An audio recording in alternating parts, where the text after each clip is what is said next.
But this 454 thing is a mess, and let me explain why for our people that's not really in the industry.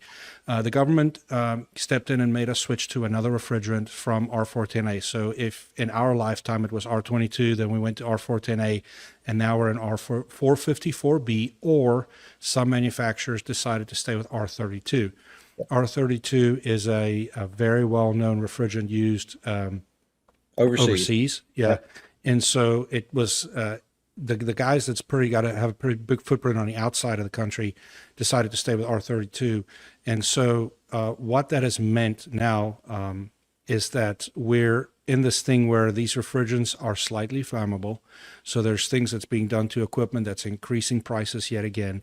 Yeah. And then we have to get the guys certified again and everything on this refrigerant. And the industry has had a heads up about this for a long time. They knew this was coming. And surprise, surprise, it started breaking about a month ago that, oh, by the way, you need to be buying jugs of 454 if you can find it. And I think about a month ago, I think we were buying it for $134, $180 a jug, roughly. Yep. 2 weeks later, I paid $1,900 a jug, and I was only allowed to buy two. And that was a gut shot. And then you start realizing that we have to put in this equipment throughout the summer, and we need 454 because if the line set is longer than 25 feet, you have to add some refrigerant in. And then there's talks that we may not have the refrigerant to do so. So that just skyrocketed everything. And then on top of that, the equipment started having issues because now guys are, how do we manufacture if we don't have refrigerant? So after more digging, come to find out it's not necessarily that there is a shortage of refrigerant.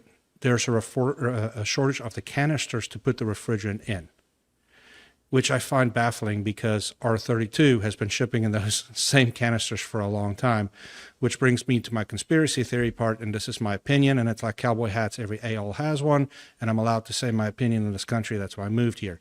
I think there's 2 or 3 guys at the top that's holding it, and they are fluctuating pricing. And that's just my opinion. But tariffs had some of a role to play in this, but it didn't have a role to play in the shortage.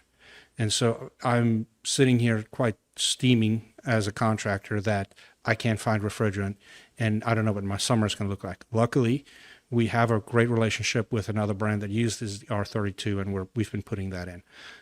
But it just baffles my mind that this is always seems to be what happens, and it's not fair. Yeah. It's not fair.